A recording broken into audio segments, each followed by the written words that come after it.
तो आज हम लोग बात करने वाले हैं इस वीडियो में अबाउट वेडिंग फोटोग्राफ। तो सबसे पहला पार्ट है कि इसमें हम देखने वाले हैं about the process of entire assignment. तो उसमें एग्जैक्टली क्या होगा, तो जैसे आप कोई भी एक वेडिंग असाइनमेंट लेते हो तो उसमें हम लोग स्टार्टिंग से किस तरह से हम लोग उसमें चीज़ों को हैंडल करते हैं। तो जैसे आपको वेडिंग इंक्वायरी के लिए कॉल आता है, वहाँ से लेकर हम लोग उसके बाद में जो बजट बनाते हैं, उनको कोटेशन भेजते हैं, उसके बारे में हम लोग बात करने वाले हैं।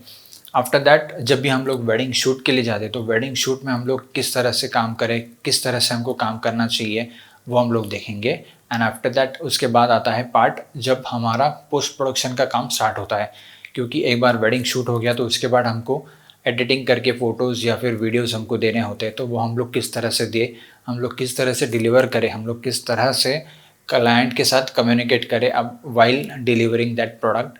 तो जो प्रोडक्ट मतलब हमारे वीडियोज़ या फिर फ़ोटोज़ होते हैं वो हम लोग जब दें, या फिर एल्बम होते हैं तो वो देने के टाइम हमको किस तरह से क्लाइंट के साथ कम्युनिकेशन रखना है, इसके बारे में आज हम लोग बात करने वाले हैं। तो आज हम लोग बात करेंगे 4 important points about wedding photography assignment. तो सबसे पहला पॉइंट है यहाँ पर कम्युनिकेशन वाला।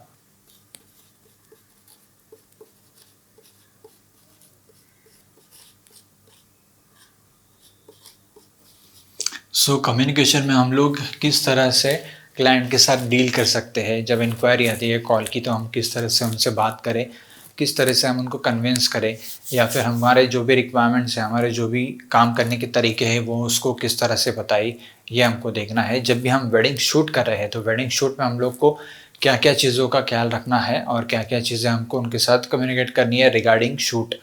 और बहुत सारी चीज़ें आती है जो टाइमिंग से लेकर आती है, या फिर फैमिली को कवर करने के लिए जो हम लोग डिस्कस करते हैं, तो वो सारी चीज़ें आती है। और उसके बाद जब हम प्रोडक्ट की डिलीवरी कर रहे हैं वो पार्ट आता है।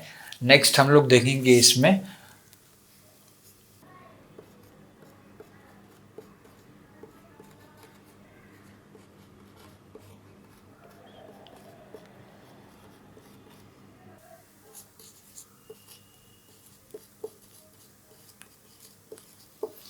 सेकंड पार्ट होगा अंडरस्टैंडिंग बिजनेस। तो मतलब हम लोग जब भी बजट दे रहे हैं तो बजट हम किस तरह से दें, और बजट हम किस चीज़ों को कंसिडर करके हमको बजट बनाना है। तो वो सारी चीज़ें बहुत इंपॉर्टेंट है, क्योंकि बजट बनाने के टाइम बहुत सारे लोग सिर्फ मार्केट प्राइस देख के, या फिर मुझे काम मिलना चाहिए या हमको काम मिलना चाहिए टीम को, तो वो हिसाब से सिर्फ बजटिंग करते और देते, ये नहीं सोचते कि बाद में हमको वो बजट प्रॉपर है, हमारे लिए अफोर्डेबल है, या फिर हमको वो आगे जाके नुकसान करवाएगा। तो उसके बारे में हमको ध्यान रहना है, क्योंकि उसमें बहुत सारी चीज़ें जो इनको हमको कंसिडर करनी चाहिए बट हम लोग नहीं करते। सिर्फ ये देखते हैं कि हमको काम मिलना चाहिए तो हम लोग नेगोशिएट करके काम ले लेते हैं। फिर पता चलता है कि अरे इसमें तो बहुत ज़्यादा कम हमको मिला है, प्रॉफिट कम हुआ है, या फिर हो सकता है कभी प्रॉफिट भी नहीं होता। फिर वही सारी चीज़ें जो हमने कोटेशन दिया हुआ है वही पैसे हम लोग को सिर्फ खर्च करने में लग जाते हैं, या फिर वो एडिटर के लिए देना हो, या फिर वो किसी सिनेमाटोग्राफर या फोटोग्राफर को देना है। तो ये सारी चीज़ें हमको वहाँ पे आगे जाके पता चलती है कि ये प्रॉब्लमैटिक है और इतना बजट, इतना कम बजट हमको नहीं देना चाहिए था। तो उसके बारे में हम लोग बात करने वाले। तो ये हमको सिर्फ वेडिंग फ़ोटोग्राफ़ी मतलब सिर्फ फ़ोटोग्राफ़ी ऐसा नहीं देखना है, इसको हम लोग अर्निंग कर रहे हैं हम लोग इससे। तो इसके लिए हमको वो बिज़नेस पता होना चाहिए कि उसमें बिज़नेस हम लोग कैसे करें, उसमें हम लोग प्रॉफ़िटेबल मार्जिन या फिर प्रॉफ़िटेबल अर्निंग किस तरह से कर सकते हैं। इसके बाद में थर्ड पॉइंट आ जाता है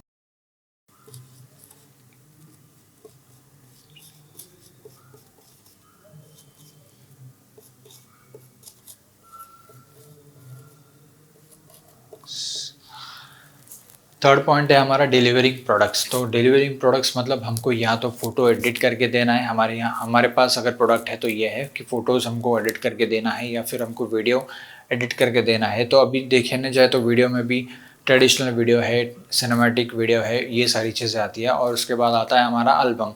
तो एल्बम सबसे इम्पॉर्टेंट है, क्योंकि वेडिंग होने के बाद सबसे ज़्यादा एक्साइटमेंट होती है फैमिली को, उनको फ़ोटोज़ देखने की, एल्बम देखने की। तो इसको हम लोग किस तरह से डिलीवर करें, और इसमें हमको जो फ़ोटो सिलेक्शंस वगैरह करना है वो किस तरह से करें, और फैमिली के साथ किस तरह से फॉलो अप करना है, उसके बारे में हम लोग बात करेंगे। एंड इसके बाद आता है ये पार्ट आता है जब आपका सारा काम ख़त्म हो जाए, उसके बाद ये वाला पार्ट आता है। और हो सकता है इसमें से एक पार्ट आ जाए जब भी आप प्रोडक्ट आपके डिलीवर कर रहे हो। तो ये वाला पार्ट है विच इज़ फीडबैक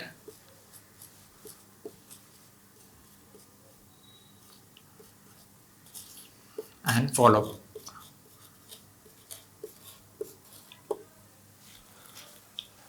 ठीक है, तो जैसे आपका काम कंप्लीट हुआ तो उसके बाद में हमको फीडबैक लेना है।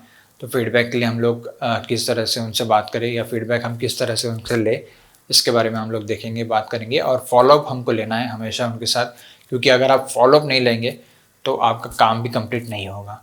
तो आज हम लोग इसके बारे में ही डिस्कस करने वाले हैं वीडियो में। तो स्टे ट्यून एंड हम लोग बढ़ते हैं अगले पॉइंट की तरफ। तो सबसे इम्पोर्टेंट पार्ट आता है इसमें कम्युनिकेशन की। कम्युनिकेशन हमको क्लाइंट के साथ किस तरह से करना चाहिए। तो अभी हम लोग एक एग्जांपल लेंगे इसके बारे में कि जब भी आपको एक इंक्वायरी आती है वेडिंग की, या फिर वेडिंग फोटोग्राफी के लिए आपको अगर इंक्वायरी आ रही है, तो सबसे पहला पार्ट है इसमें कि आपको कभी भी कोटेशन या तो ईमेल के ऊपर नहीं देना है या फिर कॉल के ऊपर नहीं देना है बिल्कुल भी। अगर कोई कॉल पे आपसे बात कर रहा है, किसी का अगर इंक्वायरी आ गई कॉल पे कि उनको वेडिंग फोटोग्राफी की रिक्वायरमेंट है और आपका कुछ कोटेशन होगा या फिर जो भी आप चार्जेस बता रहे हो, आपके जो भी चार्जेस है वो उनको बताओ। तो ऐसा ना करें। तो सबसे पहली चीज़ कि उनको ये बोलिए कि आप एक बार हमको पर्सनली एक बार मीटिंग रखिए आप। तो वो अगर पर्सनली आपको मिलने आएंगे तो सबसे पहली बात कि वो एक इम्पैक्ट ज़्यादा बढ़ जाता है। सेकंड थिंग इज़ हमको जब भी हमको वेडिंग की इंक्वायरी आती है तो सबसे पहले तो हमको उनको क्वेश्चंस करने पड़ते हैं कि आपका जो भी इवेंट है वो कहाँ पर है, इवेंट में आने वाले लोग कितने होंगे, इवेंट कितने दिनों का है, और इवेंट में उनकी रिक्वायरमेंट्स क्या क्या हैं। जैसे ट्रेडिशनल फ़ोटोग्राफी हुआ, कैंडिड फ़ोटोग्राफी हुआ, या फिर जैसे सिनेमाटोग्राफी या ट्रेडिशनल वीडियो शूट्स हुए। एल्बम भी अगर उनको चाहिए तो एल्बम कितने चाहिए, कितने फ़ोटोज़ वो लोग सिलेक्ट करके देंगे, और ये सारी चीज़ों जैसे बहुत सारे क्वेश्चंस होते हैं। तो कॉल पे सिर्फ ये बातें करना ज़्यादा डिफ़िकल्ट हो जाता है, और कितने ही क्वेश्चंस हम लोग कॉल पे पूछ लेंगे, राइट। तो उसके लिए सबसे इम्पॉर्टेंट पार्ट है कि उनको कभी भी कोटेशन कॉल पे या ईमेल पे मत दीजिए। उनको पर्सनली बुलाइए मीटिंग के लिए, प्रॉपर मीटिंग कीजिए। आपके पास भी कुछ चीज़ें रखिए कि आप उनको सवाल पूछ पाए, और उनको भी बोलिए कि अगर वो लोग फैमिली के साथ मिल पाए तो बेटर है। वो लोग अगर जैसे कपल, कभी कभी होता है कि सिर्फ ब्राइड या फिर सिर्फ ग्रूम की फैमिली आती है मिलने, या फिर सिर्फ ब्राइड और ग्रूम मिलने आते हैं। तो ऐसा भी ना करें।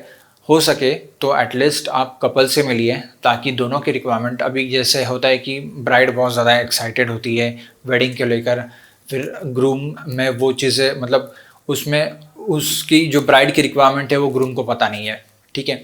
तो इसलिए फिर हो सकता है कभी कभी सिर्फ अगर ग्रूम मिलने आए तो वो प्रॉपर आपको रिक्वायरमेंट्स ना दे।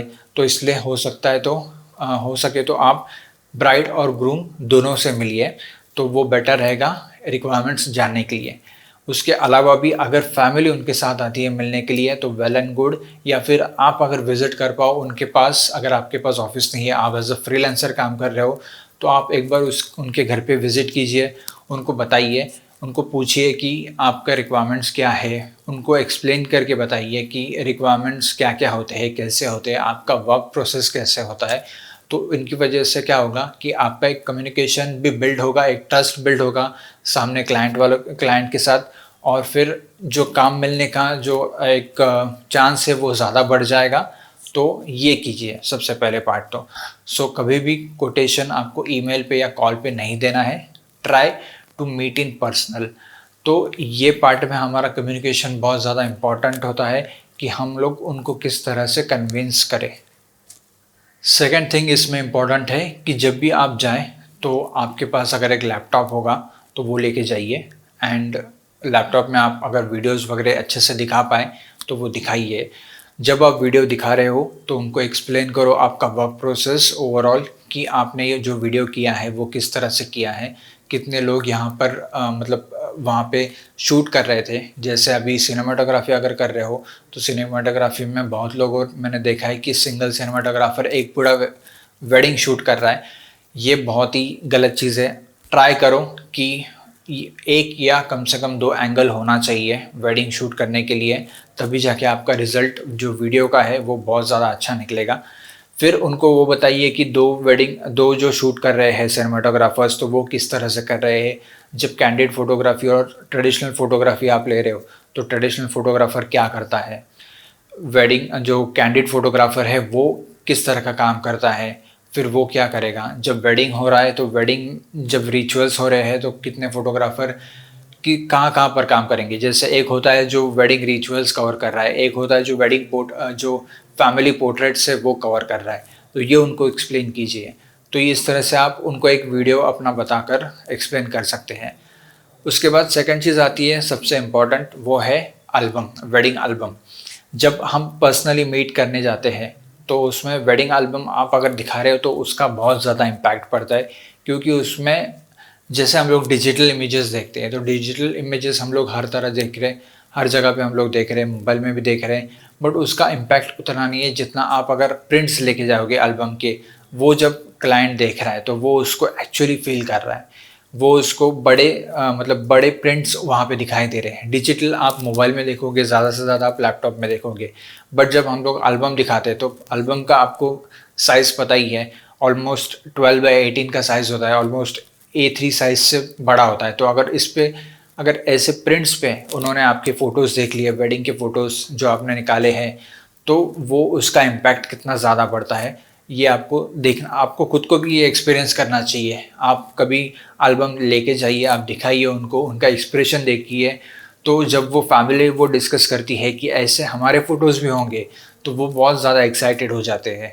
एंड इस तरह से कहीं न कहीं ये छोटी चीज़ों में आपका काम आपको मिलने का चांसेस बढ़ते जाता है, और इसी तरह से आपको एक सक्सेसफुल असाइनमेंट मिलता है।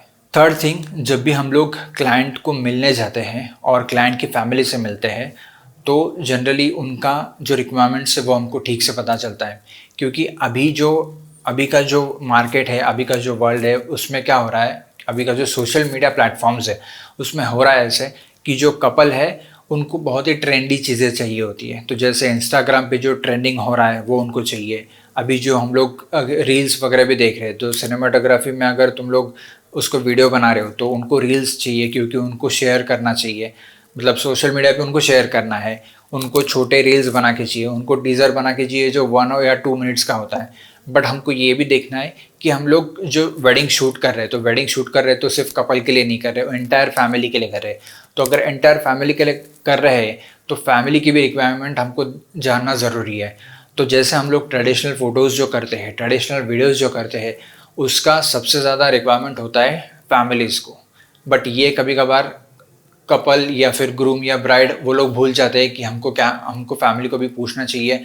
ट्रेडिशनल फ़ोटोज़ तो खैर सब लोग लेते हैं, बट ट्रेडिशनल वीडियोज़ लेने में मतलब हो सकता है कि कपल को अगर फुल लेंथ वीडियो नहीं देखना तो वो लोग ना ले। बट फिर बाद में ऐसा हो जाता है कि फैमिली कपल या ग्रूम को या ब्राइड को कंप्लेंट कर देती है कि हमको फुल वीडियो देखने नहीं मिला। तो होता है ऐसा है कि ट्रेडिशनल जैसे फैमिली है उसमें बहुत सारे बुजुर्ग लोग होते हैं, उनको देखना होता है। जो ट्रेडिशनल वे है वो उनके लिए बहुत ही बेटर चॉइस होती है, तो इसलिए उनको सारी फिल्म देखनी होती है, पूरा वीडियो उनको देखना होता है, उसमें कितने गेस्ट आए हैं, कितने गेस्ट आपको मिलने आए हैं, वो सारी चीज़ें उनको देखनी होती है। तो ये होता है फैमिली का रिक्वायरमेंट। तो इसलिए ट्राई करें कि फैमिली और कपल को आप साथ में मिलो, साथ में आप उनके साथ बैठकर उनकी रिक्वायरमेंट क्या है वो देखो, उनके साथ बात करो। तो जितना आप कंफर्टेबल होते जाओगे उनके साथ, उतना आपको वो काम मिलने का चांसेस बढ़ जाता है, और इसी तरह से आपको कहीं ना कहीं क्लाइंट से कनेक्ट करने का मौका भी मिलता है। और फिर उनको उसके बाद आपके टीम से मिलवाओ, कि जो भी टीम में आपके मेंबर्स हैं उनके साथ उनको मिलवाओ, या फिर कोई छोटा इवेंट होगा तो वहाँ पे उनको लेके जाओ। तो आपके टीम के साथ उनका एक बॉन्डिंग होगा, और इस तरह से आपका काम भी बहुत ज़्यादा बेटर हो सकता है। और ये वीडियो अगर आपको पसंद आया हो तो आपके दोस्तों के साथ शेयर करो, आपके दोस्तों को बताओ कि ये सारी चीज़ें करना कितना ज़रूरी है। और बहुत सारे लोग, मतलब कंफर्म मैं बोल सकता हूँ कि ये चीज़ों में उन्होंने प्रॉब्लम्स फेस किए होंगे, प्रॉब्लम्स फेस करते भी होंगे, तो फिर ये चीज़ों का ध्यान रखो, ठीक है। एंड मतलब अगर ये वीडियो आपको पसंद आया हो तो do share with your friends और इस चैनल को सब्सक्राइब करो ताकि आपको और भी इस तरह से आपको वीडियोस मिलते रहे और मैं आपको कहीं ना कहीं मेरी तरफ से आपको गाइड करता रहूँ. So thank you so much for watching this video.